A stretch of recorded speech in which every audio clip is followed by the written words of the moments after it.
mental health and anxiety in America is like on the another level. You look at kind of the negativity in your environment. You look at the disconnect from me to nature and how I'm spending most of my time inside, not going outside. These things fuel our amygdala, our fear detector, to say, I am in danger.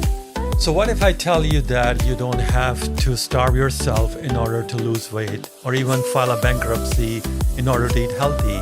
So my today's guest, Dr. Suzannah Bozzone, she is a trailblazing family health physician and a lifestyle medicine guru. Her passion for healing through whole food, plant-based diet, and yoga, her infectious energy and holistic approach about to light up this episode. So get ready, folks, and get ready for some great knowledge.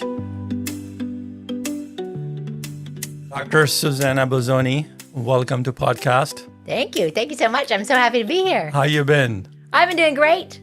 So let's start with, tell us what sparked your journey into lifestyle medicine.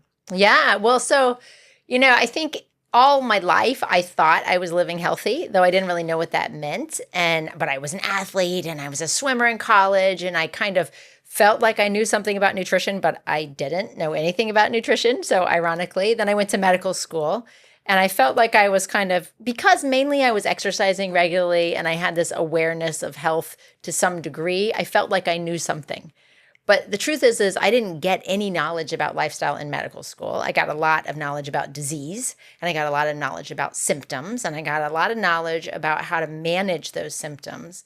But I didn't really understand the power that people held, though you kind of start getting clued in. I wonder why that person is 80 years old and they look 60. And I wonder why this person is 45 and they look 80. There's just something very different. And you start to kind of get an idea that we are not being presented with a lot of incredibly empowering tools in how to empower patients, but also to help manage our disease crisis, which is a chronic disease crisis rooted in lifestyle. And so as I started seeing patients going on these fad diets, and I kind of was like, oh, well, this person, they went low carb, and I thought that was good because I know that carbs are bad, but I don't understand. Their cholesterol just went up, their blood pressure just went up.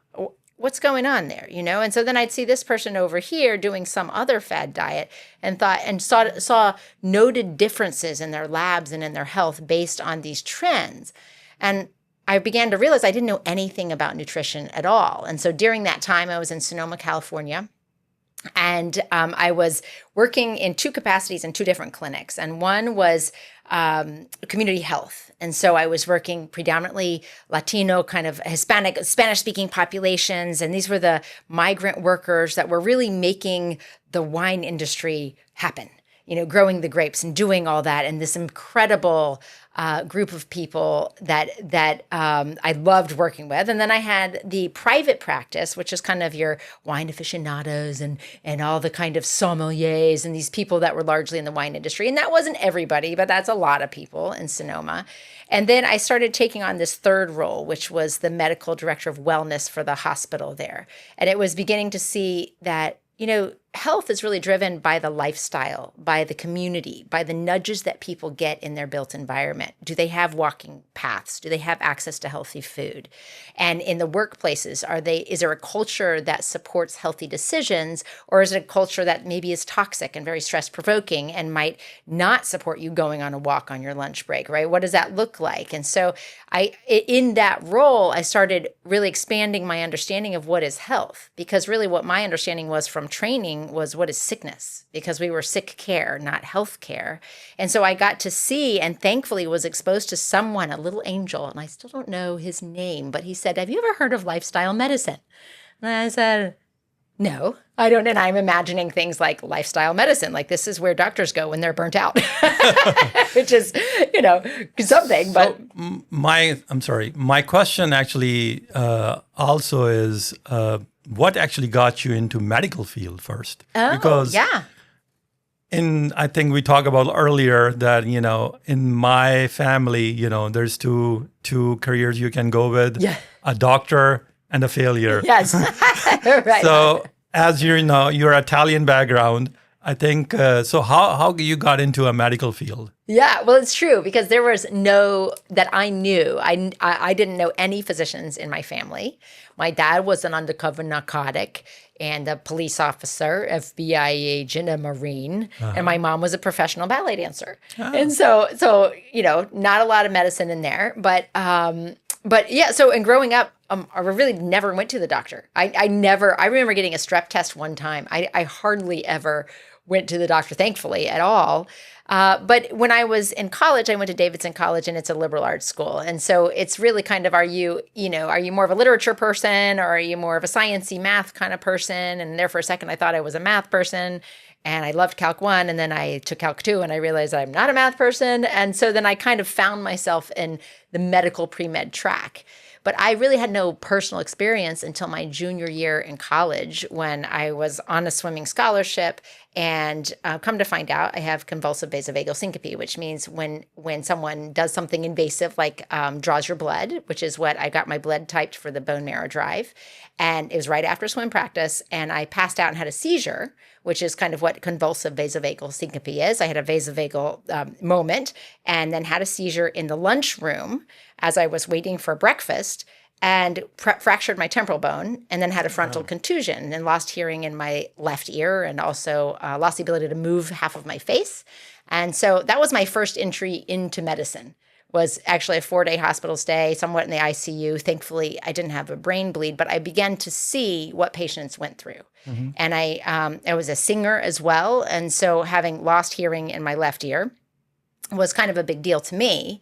But I went to a physician, ear, nose, and throat, who I'm sure was an amazing doctor and surgeon. But I was under the impression that my hearing would get better because they told me, oh, well, this is not uncommon when you have this insult to the nerve. And so probably in about 3 months or so, at least this is what I heard. I don't know what they said. But what I heard as the patient, who was obviously probably not understanding or hearing everything, was that my hearing was going to get better. And then when I went back for my 3-month follow-up, they tested me and they said, oh, it's actually gotten worse. So you have profound hearing loss. And I was really sad because I thought, is this going to affect my ability to perform and sing?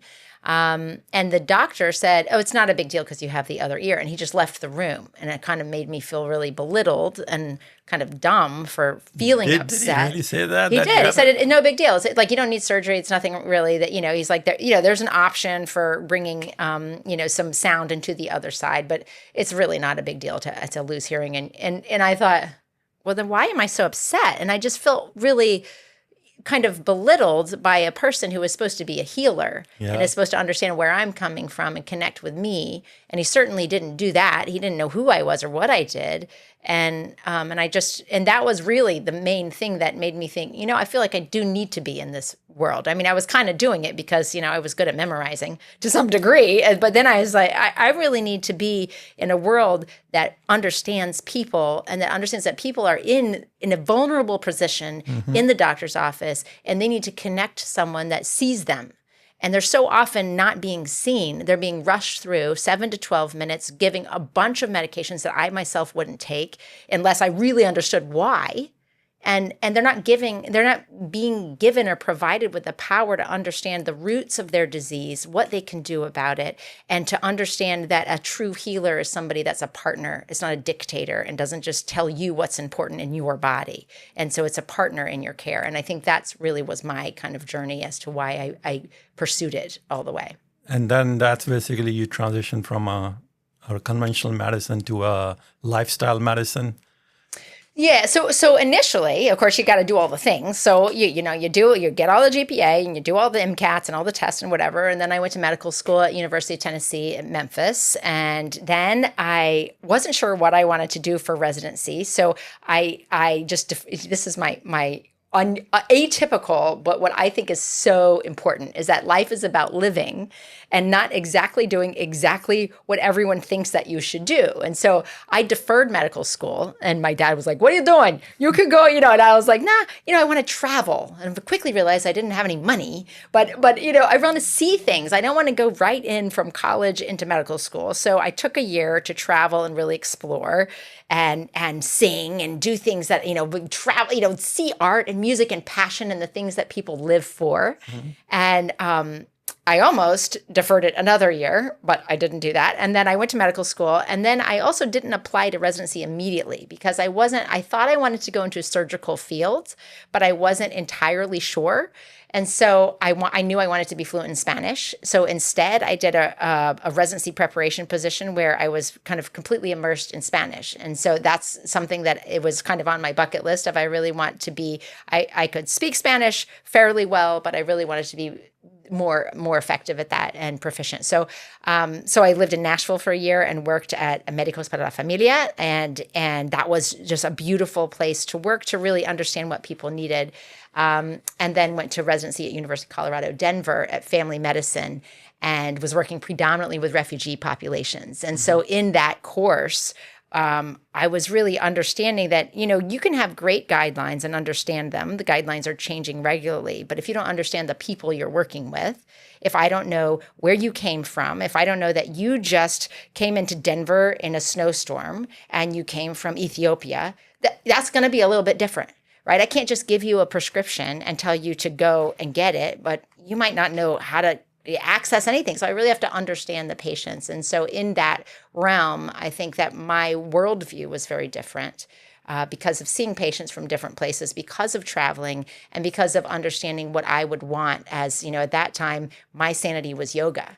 And so, and I was really learning for the first time to understand the cues of my own body, which had so much wisdom and insight. Mm-hmm. And yet I was teaching others to suppress their symptoms and to lose that insight. And just, you have acid reflux, I give you a medication, as opposed to understanding, why do you have acid reflux? What if we looked at that and looked at your stress and what you're eating and how the timing of your meals are? And so really understanding and leaning into that as power kind of helps me redirect towards lifestyle medicine when I finally found it. So when you were in Colorado, what kind of challenges you face as a chief resident? Actually, you were chief resident over there, right? Correct? Mm-hmm.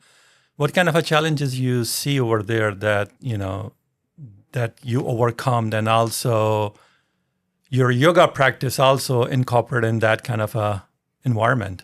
Yeah, well, it was more for me just an awareness. I was seeing, so I did a lot of work in refugee, but then of course you'd rotate through every field and different specialties. And so I looked a lot at sports medicine, and I was working in sports medicine clinics, and I started to see everybody had rotator cuff issues, and everybody had back pain, and their postures were kind of contributing to some of the pains that they were having.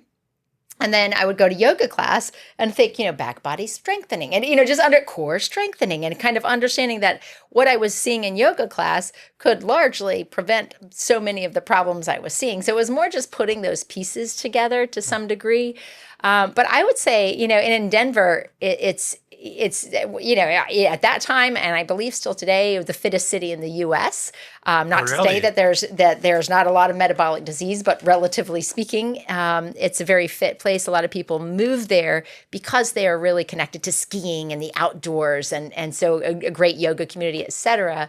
And that was something that I think was also a gift. I would see, so many places, there's no bad decisions. Every decision that you make really cultivates and educates your journey where you are. And I think that was really beautiful, that I didn't really have, in terms of my awareness and understanding that I felt like there was something more to what I was learning that needed to be added on. I would say that it was a beautiful foundation. And from there, it just things layered in to where I recognized that there was more to offer patients than what I was learning. But you have to start with the foundation. Medicine. Yeah. So talking about the city, let's talk about blue zones. Yeah. And you are very basically into making Chattanooga, Tennessee, blue zone city. So tell us, what is blue zone, first of all? Yeah, so the blue zones are the longest lived populations in the world. So they're longevity hotspots throughout the world. And there's 5 of them that have been well researched by Dan Buettner and National Geographic and their teams. And so with that, they kind of began to understand there's 9 principles of the blue zones, and how they eat and how they move and how they're purpose driven and how they connect and so on. And so when you look at those principles, while each one of the blue zones, Ikaria, Greece, Okinawa, Japan, Loma Linda, California, Nicoya Peninsula, Costa Rica, that these blue zones are not the same. Obviously, they're culturally very different, but they have similar underlying principles, right? Plant proteins are their primary proteins. They tend to move. They tend to be at elevations and walk up hills. They have some kind of connection to religion, while the religions are different, but they recognize, there's a need to connect to something greater. There's a need to de-stress that's plugged into the way their culture is built. And so from there, Blue Zones has taken that premise and the work that they've done and in observing these long-lived populations and applied those principles to communities. And if they are asked in, then they will assess the community and they will see what are the opportunities based on what this community highlights as their goals that they want to achieve, that we could help support with an evidence-based blueprint and integrate some of the already incredible programs that are going on invariably in many of these places, including Chattanooga, and understanding how we can shift the built environment so that people don't have to swim upstream to live a healthy life, which is currently what happens. You want to live a healthy life in Chattanooga. Well, you got to make sure you know where to buy the vegetables. The natural tendency in the Southeast is to eat a certain way, to perhaps not walk. I mean, depending on if you have crosswalks or sidewalks, if you don't, you're not going to walk. It's dangerous, Yeah. So you have to look at the built environment and reinforce that according to these principles, to really make it more accessible so that the healthy option is the easy, accessible option. And I think, especially in Southeast, as you know, that the 70% population of U.S. is overweight, and unfortunately, most of them are in southern states. Yeah. And including Tennessee too. Yeah. So I think, and also as you travel the world and you see that most European cities are very walkable, and the U.S. cities, unless they are like New York City or Denver or something like that, they are not walkable. No. Especially Chattanooga it's not that big city, but it's small, but still not walkable. No. So certain subsets, certain area. Yeah. Yeah. So I think what are you doing initiative about Blue Zones? I think that's a great idea. That's a very great idea. Yeah, but in the same way, whether it's Blue Zones or another organization or blueprint that we use, the goal is that to recognize the power that the built environment has. And so again, whether that's the route you take or something else, is to know that it shouldn't be left to one person to fight for their health and to fight against the mainstream and the norm in order to move well, to eat well, to sleep well, to stress less, to love and connect, and to avoid toxins. Those primary 6 principles of lifestyle medicine should be accessible to everyone despite their zip code. And so in order to do that, we have to look at the schools. We have to look at the built infrastructure. We have to look at the laws. And are they saying, yes, we need PE in the schools. Every student should have PE in the schools. Mm-hmm. Yes, we need school times to start later in high school students because they need to sleep in, because that's their physiology. There's these certain way, and it requires not just one person standing up, but it requires a community of people caring about what matters most, and the legislation has to fit in with that. And the sad truth is that it's very hard to do it in an overwhelmed school system if you don't have the legislation and the people running the programs that believe in the cause and understand the science behind it. So it's a working together, and it can't be up to just one And person. also, when it comes to the government, nothing happens. Yeah, well, that's true. Yes, unfortunately true. Yeah. So let's talk about how you address critics in your own medical field. Yeah. You are prioritizing, lifestyle medicine over traditional medicine. Yeah. Well, that is something. So right now, where I work, this is all I do. I only do lifestyle medicine. So while I have come up with critics certainly, it is not as prevalent as when I was working in mainstream medicine. And I have to say, when I was in mainstream medicine or exposed to mainstream medicine, I remember when I first was kind of incorporating lifestyle medicine. We started group visits in Chattanooga, and we're working with a group of diabetics and teaching them healthy recipes. And of course, this is a we thing. This is not a me thing, right? It requires a team. It requires, I have a wonderful health coach and nurse, food for life instructor to educate people on how to cook healthy, because it's a huge barrier and we don't learn that growing up. And so in trying to do that and trying to really shift at the roots rather than just constantly prescribe and bombard with more medications, I would get people asking like,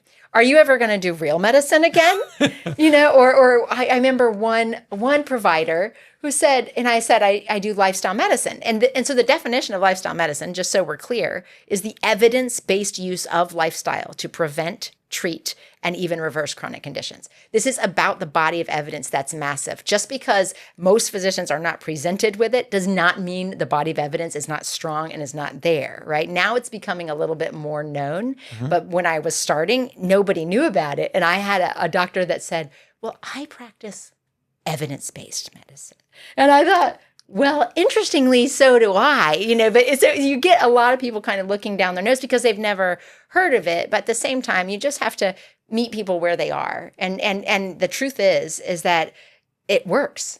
And when they would see patients that had their life turned around, there's these little, it has to take so many knocks on your head until you're like, I think I should get out from under this tree. There's just so much that we have to see in order to finally recognize the power it holds. So what are the misconceptions about lifestyle medicine in general? And you like to debunk some of them. Yeah, well, I think there's a lot of different diet trends. I think people pick and choose the lifestyle medicine that they want based on what they do. There's a lot of that. So I think that, things that are less controversial, exercise, right? I think you can have anyone in the health world is going to say, exercise is good for you. And there's no question, it is good for you, right? And there's different kind of, resistance training and different kind of theories of how one should exercise. But people don't get into these wars as much as they do with nutrition. Right? Because you'll hear very kind of well-versed physicians with a huge platform that will kind of say, oh, exercise, and this is a huge thing, and getting outside, and they'll kind of go onto these things. But then it comes into the nutrition conversation, and they'll be like, you just eat for you. Your body's different. And they just don't somehow want to touch on this massive body of evidence that's there. Now, that's not to say that it's one size fits all and that one diet works perfectly for everyone, but there's very clear evidence overall that says plant-dominant nutrition when you're looking at cardiovascular disease, when you're looking at cancer risk, when you're looking at endocrine health and insulin resistance, when, it doesn't mean you have to be vegan by any means. And I think there's certainly subsets of the plant-based populations that's so extreme that they're saying, that, there's cherry picking in all places. But I think that there's a lot of people that don't want to offend any of the nutritional schools, if you will, and so they're just not mentioning a large body of evidence that's there in terms of using food as medicine. That I think is a shame. So, if you wish that a person one food or one habit they should adopt, what would be that? What would that be? I would say diversity of whole plant species, fiber diversity. And so what does that mean? That's, when you look at the microbiome, and again, the microbiome, it's only in the early 2000s we could even study it, but this is the subset, that this trillions of organisms that line your entire intestinal tract and every outward facing organ. So when you look at the microbiome and an unhealthy microbiome, which would be kind of in the layperson's terms, a leaky gut, if you will, then it's very inflammatory. And that inflammation goes through the bloodstream, through the symptoms. And we know that inflammation is chronic disease's playground, right? But if you support a microbiome, and the way we know how to support a microbiome is through diversity of plant species. The American Gut Project says 30 species of whole plants per week, not per day, per week, right? So that's not all that many, but we need to concentrate on that. And that helps to support the microbiome to help reduce inflammation and really inflammation being at the roots of all of these chronic conditions. That's money in your hands, and focusing on that, more whole foods, replacing those processed foods has so much power. But I've seen endocrinologists. I've heard a patient who was drinking 13 Diet Mountain Dews a day. Oh, wow. Came into me when I was working at Erlanger, and he said, my endocrinologist said this is fine because it doesn't have sugar in it. Mm-hmm.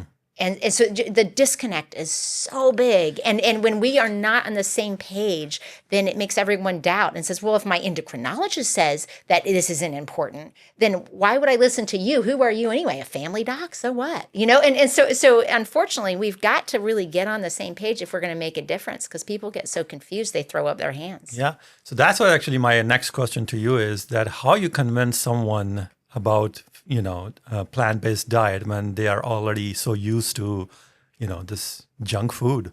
Yeah, well, and it's not me convincing them. Where I start with patients is to ask them what they're ready to do. And further back from that, I say, why do you want to live longer? That's the main question, is why are you here? And they'll say, because I want to address my diabetes, or I want to, whatever the reason that they're there for. I said, no, why do you get up in the morning? Because that's the question we're not asking. And if I ask you, why do you want to live longer? Then I'm getting to the meat of the matter. Then I know that a true reward gets you closer to your finest self, to do what you and only you can do on this planet. And that's the question. That's the most important question that we miss.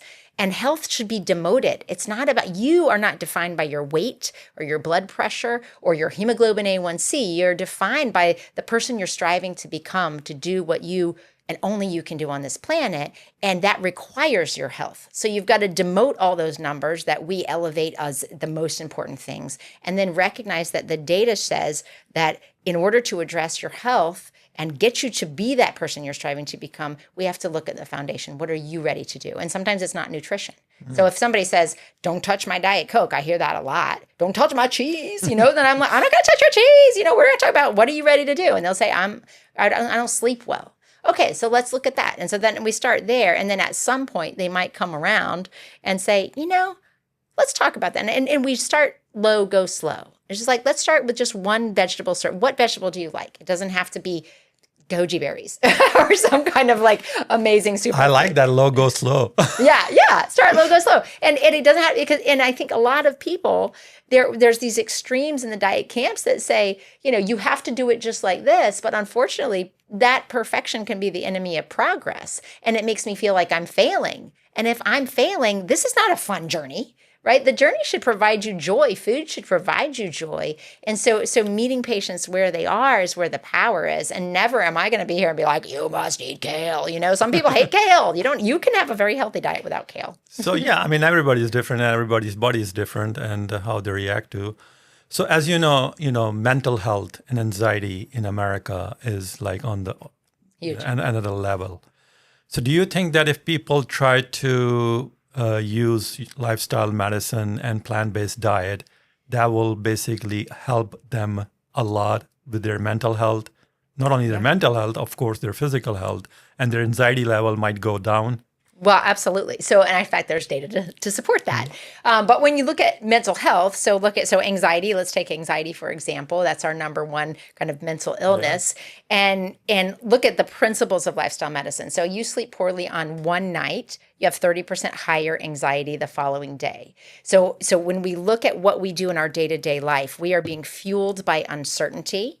We're doom scrolling. We're looking at all this technological toxicity. That's hard to say, technological toxicity. But you look at kind of the negativity in your environment. You look at the disconnect from me to nature and how I'm spending most of my time inside, not going outside. Most of us do that. We've disconnected from the nature as in whole, real food. We've disconnected from movement in our bodies because we're sitting all the time. Mm-hmm. We've often disconnected from others. We see super high rates of loneliness. And all of these things fuel our amygdala, our fear detector, to say, I am in danger. And if I am in danger, of course, I'm going to be more on the alert. I'm going to be more anxious, and I'm going to have trouble resting and digesting. fasting because I'm in my fight and flight response. So I'm going to be hyper alert. And when I don't sleep well, I exacerbate that anxiety. My digestion has a pivotal role in the mind-body connection, in that gut balance where our serotonin is produced by the microbiome. Short chain fatty acids, reducing inflammation in the microbiome, cross over into the brain. So when we see things like brain fog, that's a major player in a lot of hormonal imbalances, but also with depression, with anxiety. I can't think straight. And when I'm in my amygdala, I literally decrease blood flow to my prefrontal cortex. I cannot think straight. So if I can do things to remind my body that I'm safe, and that might start with gratitude or connection with nature or getting outside, and then feeding myself food that is nourishing me so that I'm not in this state of, am I fed? Am I fasted? Am I snacking all the time? Like, I don't know, because we're in this crazy, uncertain environment, despite the fact we're probably the safest we've ever been. So what we can do in our lifestyle to support that helps us support our mental health, helps us fuel our blood flow. And in fact, there's been studies showing just specifically nutritional interventions. You look at the SMILES trial that had 3 times as much benefit in terms of benefiting depression than group support, which we know is beneficial. So rather than 8% benefit with group support in the SMILES trial, it was 32+% benefit with a solely nutritional intervention. That's fueling the microbiome. They had 50 grams of fiber that they were focusing on, and the average American gets about 15 grams. So just to recognize what to focus on to fuel your gut, but also to fuel your vitality and your mind and body. They're integrally connected. And if we separate them and put you into the gastroenterology and you into your psychiatry and all these different subsets of subspecialties, we are missing how all of this comes together because we are not chopped up into little bits. We are whole. So speaking about gut health, the gut health is the most important health you can basically, treat with or something. So what kind of food, plant-based food, you think that is really, really good for your gut? Yeah, well, start where you are. I think there's a lot of people with a lot. I like to eat meat a lot. Well, and again, it's focusing on what you are including rather than what you're excluding. So I wouldn't go in with somebody and say, get rid of this, that, and the other. What do you like? Let's stop eating all of that. So that's not going to succeed. But why don't we start eating things that are rich in fiber? And so the top, if I was going to pick 4 things, or if you want fewer than that, but I usually start people with ground flax. So 1 to 2 tablespoons of ground flax that helps restore the mucus the mucus layer where your microbiome resides. And that really gives you a lot of soluble fiber as well as omega-3s, as well as lignans for your hormone function. I start with dark leafy greens because this is the most nutrient dense, lowest calorie food. It's bitter. So it starts training your taste buds. It's great for vascular health and lowering blood pressure. So if people have high blood pressure, I'll try to get them on 4 cups of varied dark leafy greens. Variety is king. So not doing the same thing all the time, but shaking it up with the season, et cetera. But 4 cups dark leafy greens and plant proteins. And we see that if we replace 5% of animal proteins with 5% of plant proteins, we reduced diabetes by in the kind of mid 20%, right? So again, you can have your meat, but have some beans with it, right? So just kind of increase and lean into that. You could have a burger, but put some mushrooms in there, so you can, and that actually they've done that. Diet, yeah. Balance it out, do a little bit less. So when you look at the blue zones, most of them are not vegan, but they really lean into the plant proteins. And what we see is that, again, meat is consumed, but mostly as a condiment. And that just needs to be lessened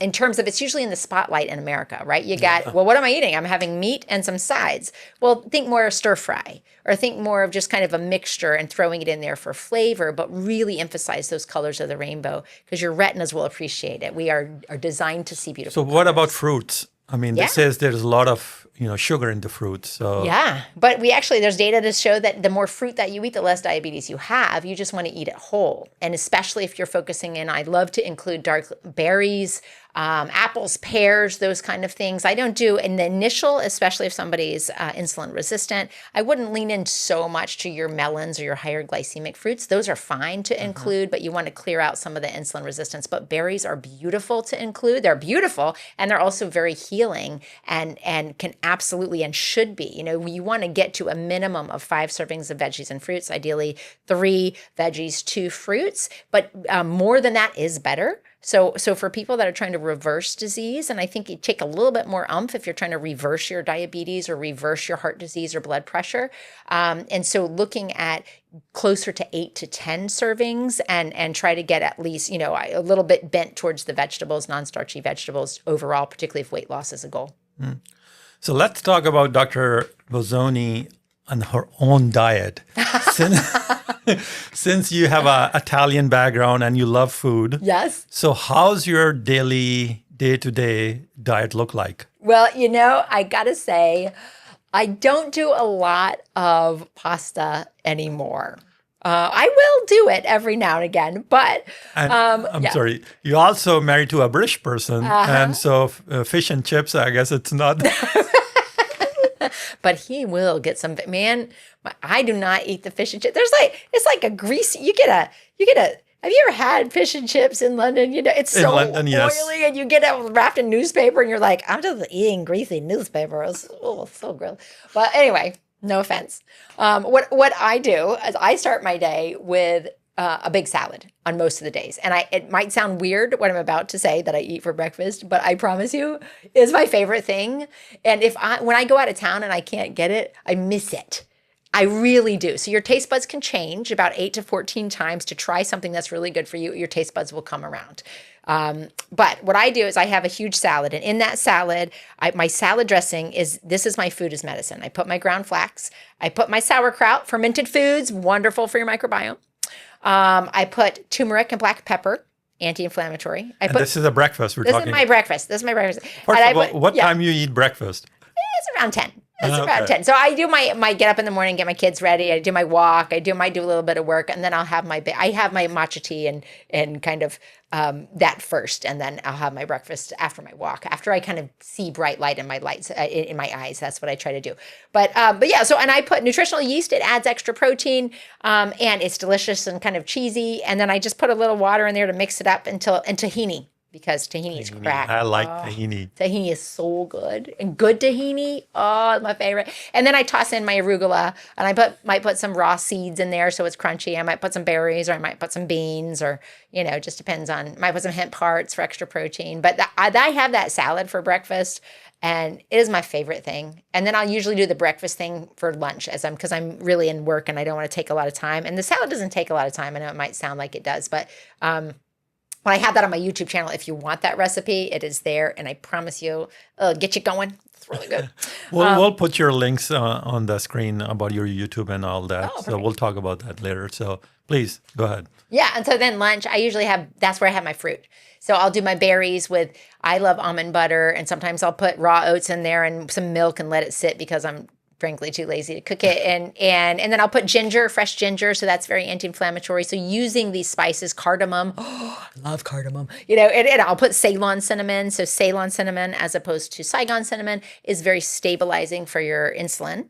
And so I mix all that kind of together, and I'll do kind of a lighter lunch. And then dinner, I do some variety of a bean, a green, and a grain.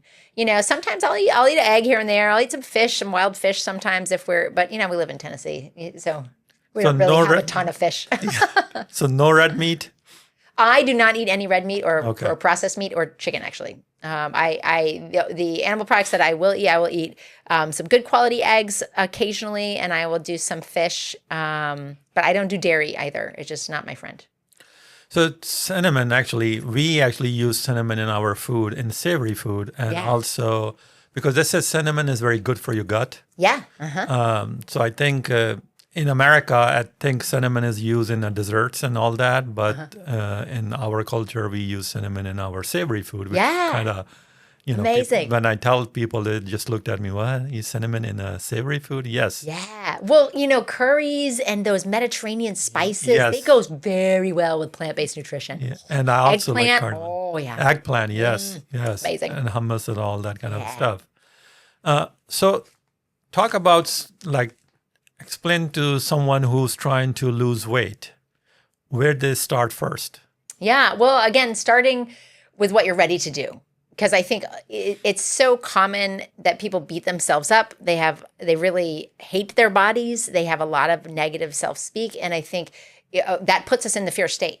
And we're in the fear state, we want to hold on to fat. So we have to look at our relationship with, our self-talk as to where to begin and what we're ready to do. That's not going to fuel failure, if you will, right? If we set our goals to something we can't succeed at, then we're confounding that sense of failure and stress that's going to continue to drive more imbalance in the hormones that can contribute to further weight gain or a lack of weight loss. And so understanding where you're coming from, love your body, and that is a big thing to say that is obviously easier said than done. Yeah. But starting from there and then recognizing, the little steps that are not overwhelming. And sometimes it needs to start with sleep or stress. Right? So you start where you're ready to do. And then when you talk about if you want to go into nutrition for weight loss, calories are not everything, but we do need to get into a calorie deficit. And we also need to be well balanced and nourished. So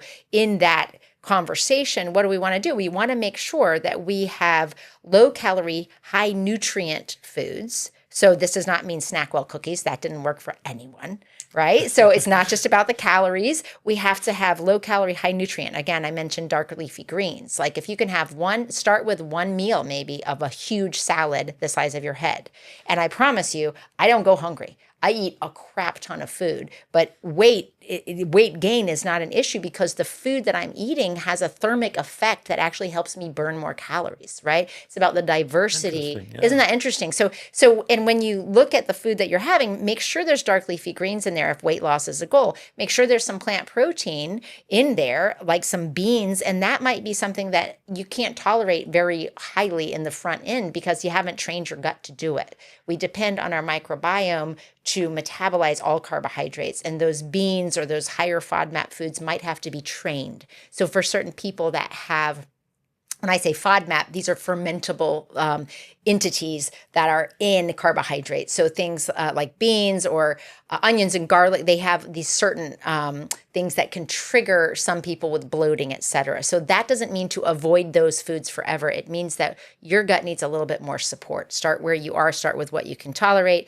Things like lentils are usually easier than red beans, so start with certain things, try to build those up. Make sure you have fiber, diversity at every meal. So just little things. What vegetables do you like? Can you eat more of them? Can you not cover them with some thick, creamy dressing? Yeah, that's another thing. And also move your body. Move your body. Fart walks. Yes. So like you're a certified yoga teacher also.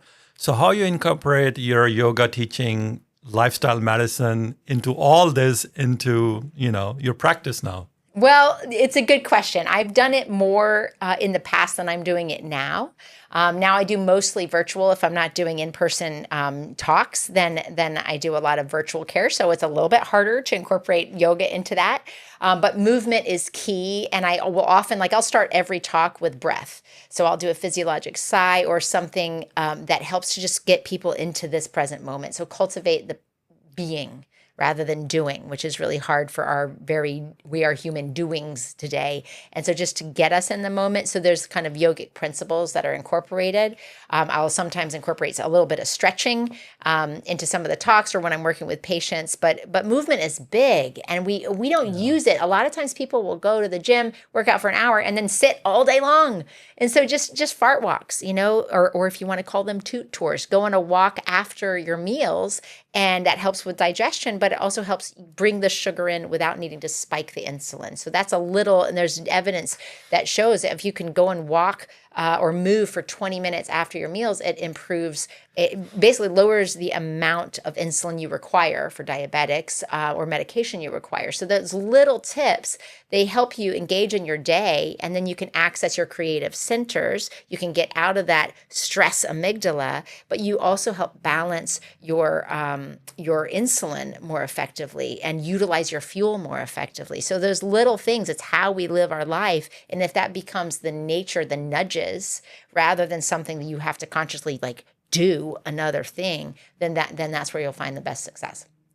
Great. So what do you see most like a biggest obstacles to convince your coworkers, medical doctors, to get into lifestyle medicine? Yeah, well, I think it's time.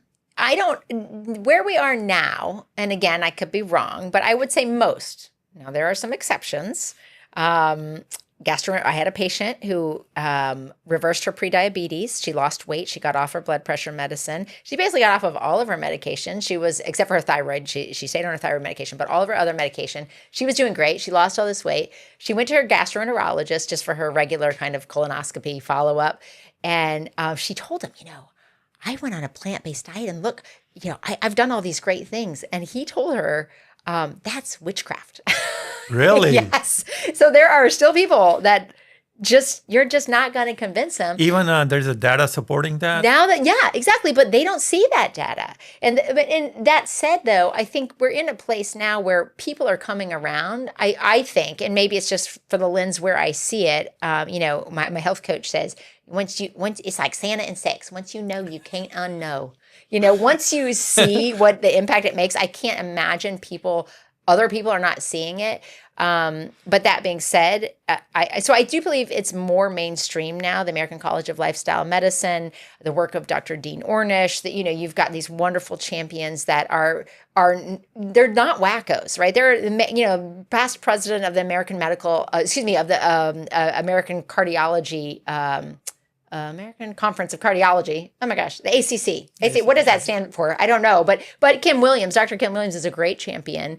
And he's clearly not like woo-woo over here. He's very mainstream, but he knows the power and he knows the evidence and he presents it to physicians all over the United States, as do a lot of organizations like the Plantrition Project, the American College of Lifestyle Medicine, and others, that it's becoming more mainstream. I think the main barrier is that I don't have time in my 7 to 12 minute visit. I'm not getting reimbursed. I can spend 45 minutes with you to talk about your issues, but then what's going to happen is I'm going to be 45 minutes late in my day. Yeah. So that's a real barrier. I think that's the biggest barrier. You're right. Because a lot of doctors, they spend maybe 10 minutes with the patient. And in 10 minutes, I don't know what they get from patient because you can't even get their whole history. Yeah. So that's another I was going to ask you that because, as you know, the medical system in America is like all broke. Yeah, absolutely. And bringing this lifestyle medicine into already a broke system, where you see this in next 5 years, 10 years that you think is going to, improve or is going to go back or something like that? What kind of initiatives that, as a medical doctor or me as a person, initiate something that we can help to boost this kind of a thing? Yeah, well, it's a great question. And, to be fair and also to know where am I right now is, I don't work in mainstream medicine anymore. And the reason was because it was so hard to try to get reimbursement and at the time when I started doing it. And that is getting better.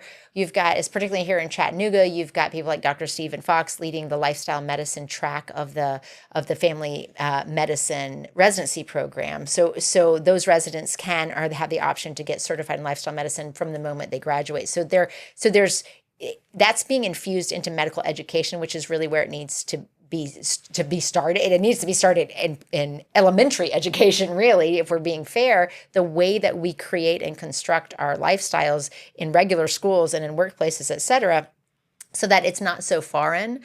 But getting it into the medical setting, I think, is the main question, and that's going to require reimbursement. And that's where the American College of Lifestyle Medicine, they're really putting a lot of effort into that. I am not where I practice, and my passion is really working with employers and creating community. They're already a community, and if we can get people excited and celebrate a culture that nudges healthy decisions, you have healthier, happier employees and employers because you have less absenteeism and you have better productivity. So that's where I spend my time, and so I'm not really in that reimbursement world, but that's I think. It's coming. It's just so. Do you think that next decade, you think that lifestyle medicine will come into a mainstream?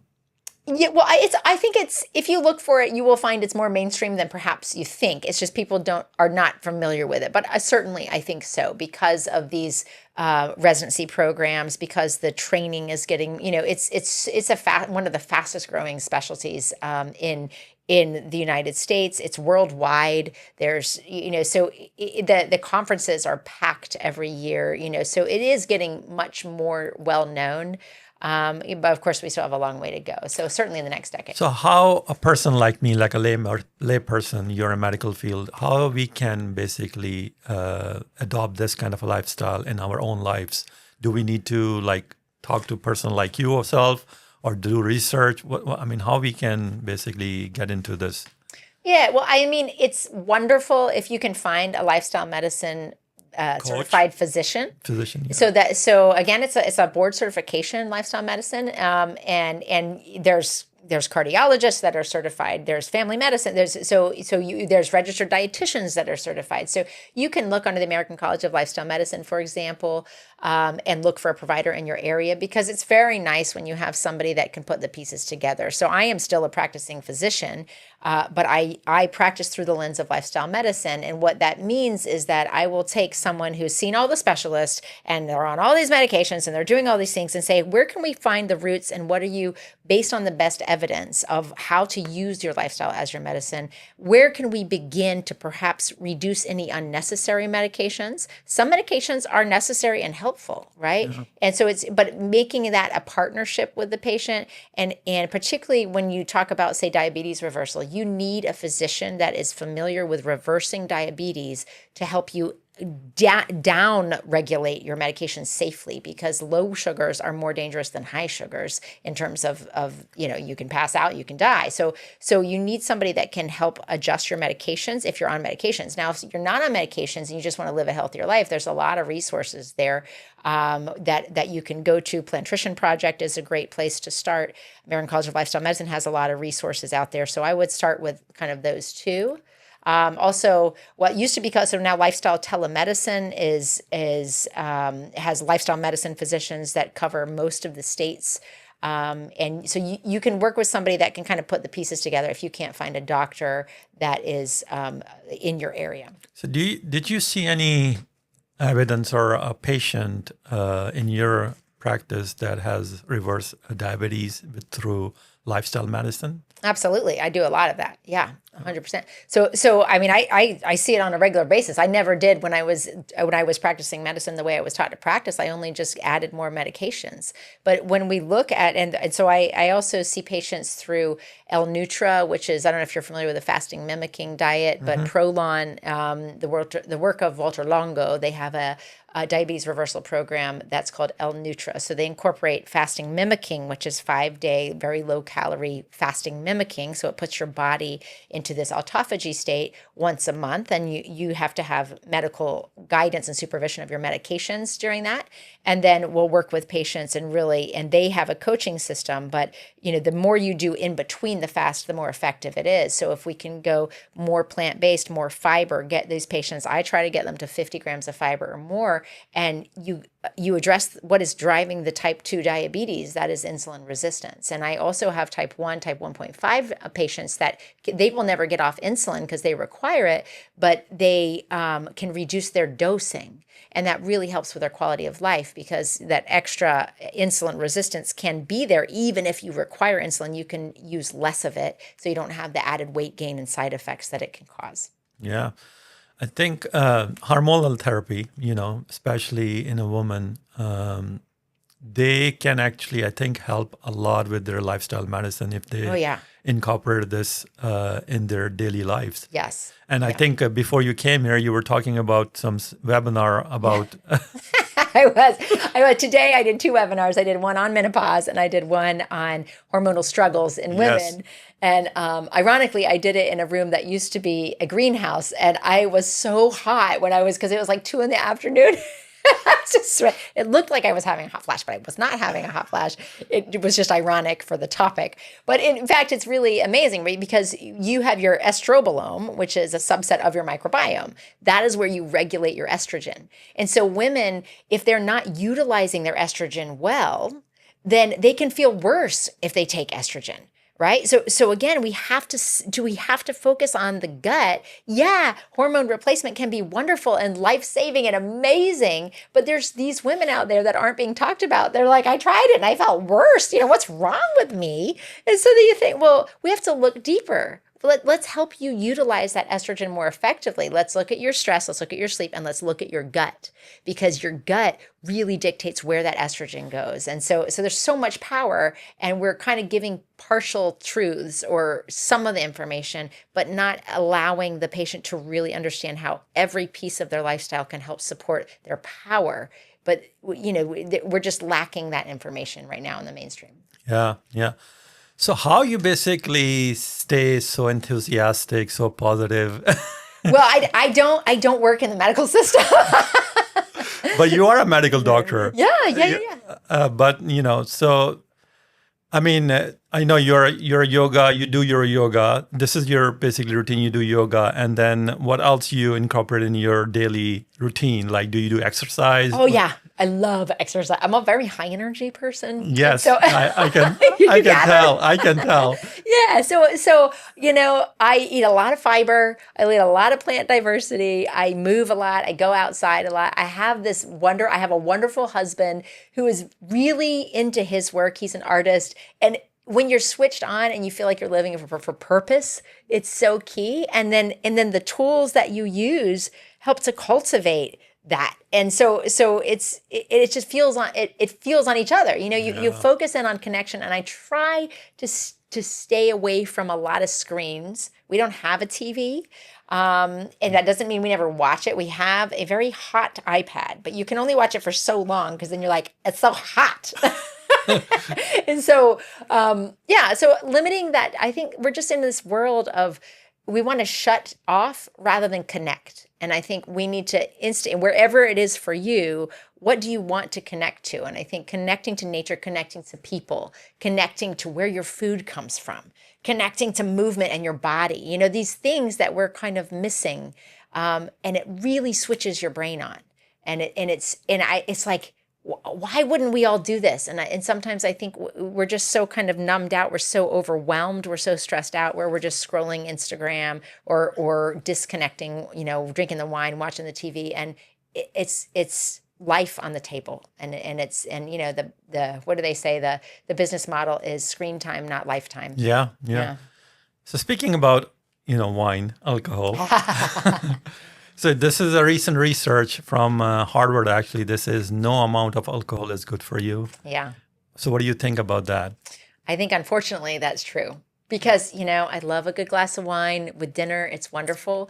But truthfully, you get into, especially when you hit into perimenopause, your alcohol dehydrogenase decreases with your estrogen.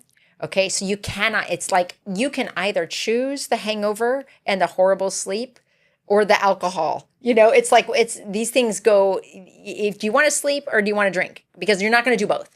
And if it starts disconnecting you from what matters most, a true reward gets you closer to your finest self. And so for me, despite the fact that I love a good glass of wine, I find that it's not worth it, because I'm not as good of a person. I am a very energetic person. I have no reason to feel bad. Yes. And why would I choose a habit that is making me feel bad? And that's been emphasized recently, as I'm 47 now. And maybe I didn't have the incentive 5-7 years ago, before I recognized, oh my gosh, if I drink, I feel horrible. This is not a reward. Yeah. Yeah. I think we talked about earlier before that, there's a French scholar, I don't know what his name is. He said, you tell me what you eat and I'll tell you who you are. Yeah. So I think what you eat, of course, it affects on not only your body, your mind, your thinking and everything. Yeah. And alcohol is one of the things that basically you alter your thinking. And you're basically not you, basically. Yeah. It's a brain toxin. It's a sad truth, because I know, I am not a teetotaler by any means, but you do find, gosh, if it impacts and impedes your ability to be your best self, it's usually people say, well, I don't drink that much. I just drink, a little bit, or just on a socialize or something like that. But you have to draw a line somewhere, because maybe you are socializing, you're drinking one and then two and then three, and then that's how it starts. Yeah. Yeah. And it's different for different people, and you have to make your own decisions. And there's no criticism in this conversation. It's really Yeah, just no, asking. we're just, Yeah. this is just only for, information, educational purpose. It is, but and that's the truth though, that we do see with any amount of alcohol, we see an increased breast cancer risk. And that's really important to know. Breast cancer is 1 in 8 women right now.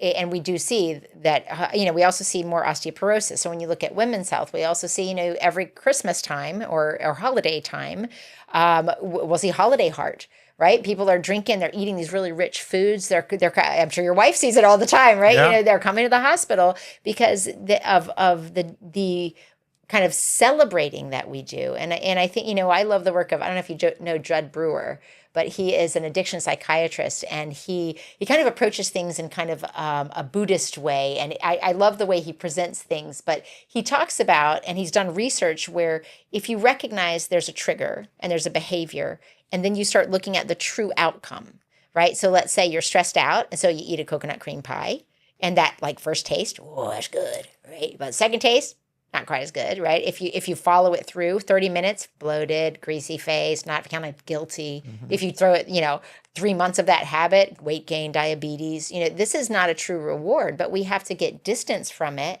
not fear, not criticism, because that puts us in our amygdala. We can't think straight. So we can't bring our cognitive awareness to it. We have to bring mindful awareness to it and say, this is not a true reward. If I follow it through with compassion and curiosity, not with criticism. And in the same way, is wine a true reward? Well, I used to think it was a good bottle of wine. Man, this is how we celebrate. This is what we do. But I'm like, I didn't sleep well. I'm mean to my kids. I feel crappy. I don't want to exercise, So again, a true reward gets you closer to your finest self. Great. So what do you think that, is there data basically support that how long it takes someone to get into this lifestyle medicine or plant-based diet medicine? Yeah, well, in terms of adopting a plant-based Yes, adopting, diet, I'm sorry, So I think that it's very variable. And again, the need depends on the person. So some people might need, based on their genetics, based on their experience, based on their tendency towards chronic disease, they might have to be more strict than other people. And we see that a lot. You see, your personal fat threshold varies, which is, what is that? That's the amount of visceral fat you can store before it starts spilling over into your liver, into your muscles, driving insulin resistance, or those kind of things. So that is somewhat dependent on genetics, on lifestyle, and other things. And so you see that there's kind of a threshold, right? How strict someone has to be, how complete someone has to be about their nutrition, et cetera, might vary depending on, are you getting the results with what you're doing, or do we need to take it to the next level? And again, I'll see patients about 10%. I mean, by the time patients come to me, they've tried a lot of things. Like a lot of times they come to me because they're like, oh, I watched you on a thing, or I have heard of this. Can you help me do this? And so that kind of, brings the people that already are committed. But there are some people that are just 100%, and there's other people that really struggle, and it's a journey.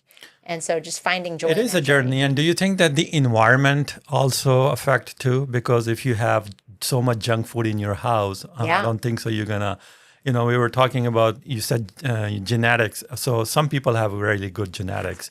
But I say genetics will take you to the point, like it's like genetics is like loading a gun. Yeah.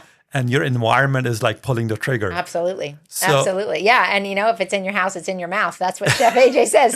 So if you got a bunch of processed food in your house and it's so addictive, and we know that it's addictive, we know that it both causes disease and it causes addiction. And so that's a whole nother conversation. But the recognition that, if it's in your house, it is very hard not to eat it. So we've got to shift it. What do you have? Do you have a candy bowl or do you have a fruit bowl on the counter? That makes the difference, what you reach for. Are your kids grabbing for chips? Or maybe if we had a bunch of chopped vegetables and we ditched the chips, they'd eat them eventually.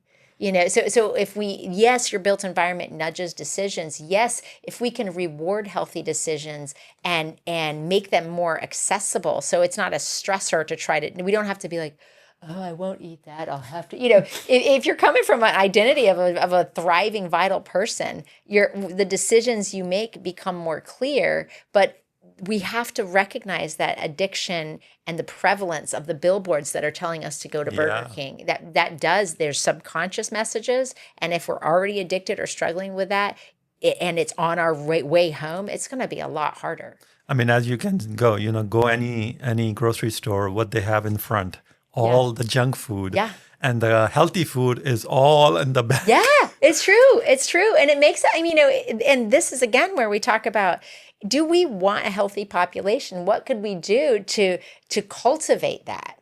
And it requires the way we build our environments, the way that we construct food in the schools, the way we construct food in our workplace, the way that we construct movement, and we can help encourage those things and even reward those things to make it natural and easy that we don't even notice. And that, taking that back to blue zones, when they've interviewed people that have where their cities or communities have adopted the blue zone kind of blueprint, when they interview them, they say, well, you got off these 8 medications and you look great and it sounds like your health has really turned around. What did you do? And they're like, I don't know.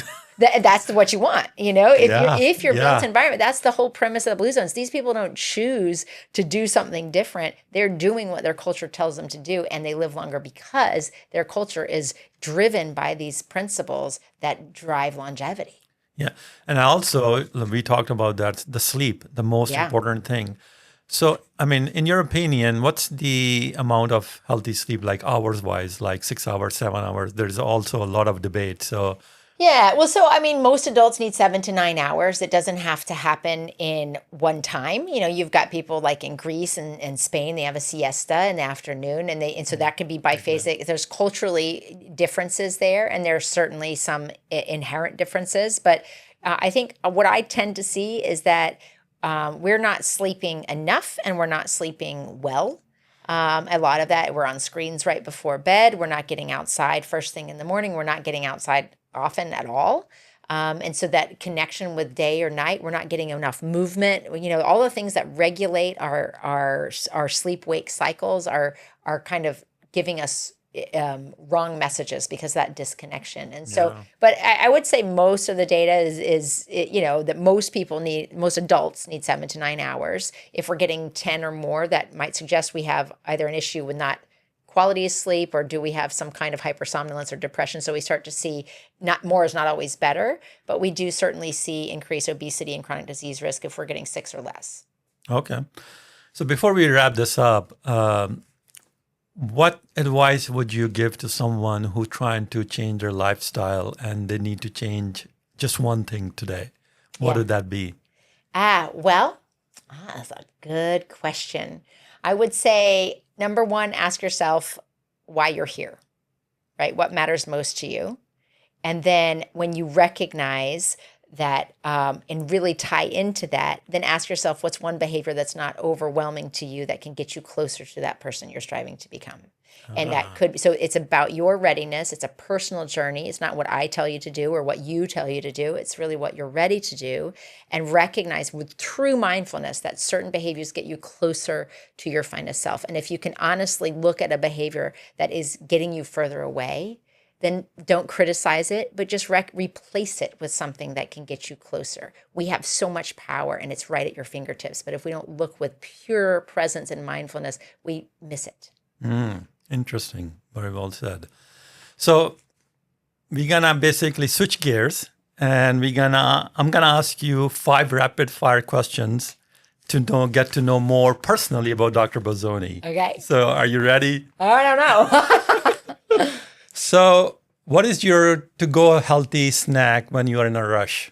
When I'm in a rush, I will generally, like today I just grabbed a pear because I had a pear, but usually I'll do an apple and peanut butter, or if there's some vegetables that are chopped, I'll just grab that. Sometimes I grab a handful of arugula, something whole with one ingredient. Interesting. So if you do yoga anywhere in the world, where that would be? Oh, that's a good question. Do you know what? I have never been to Asia, but I would love to go through Asia. I'd love to go to Japan. I don't know if Japan's really big into yoga, but India, India's the place you go for yoga. Yeah. But I got to say, gosh, I'd love to go everywhere and do yoga. I do like to do it on that little Buddhist temple in London. In that what is that? Is that Hyde Park? Anyway, around the world, I'd go everywhere. So, Chattanooga or Colorado, which place inspired your journey most? Well, when I got to Chattanooga, I was kind of already on this journey. So I would say Colorado. Yeah. Colorado. Okay. So, what is the one unhealthy food you eat that you know you don't need to eat that? Oh. Well, I do eat some chocolate. I mean, it's dark chocolate, What dark chocolate? dairy-free. Yeah. That's not all that bad. Quantity is something. I'm gonna have to think about this. There are What things. has come like right away in your mind? Well, I mean, the chocolate, but chocolate's not so bad. It's Yeah. just I think maybe perhaps I eat too much of it. I love I chocolate. would, sometimes I am very swayed by cookies. Okay. Yeah, but they're usually kind of healthy cookies, but not that healthy. Yeah. Okay. Well, fair enough. Yeah. So, if you were not a doctor, what would the other career you would choose? Oh, I don't know. I really like this public speaking career. That's pretty fun. And I'm kind of on that career. I've probably been an aerobics instructor.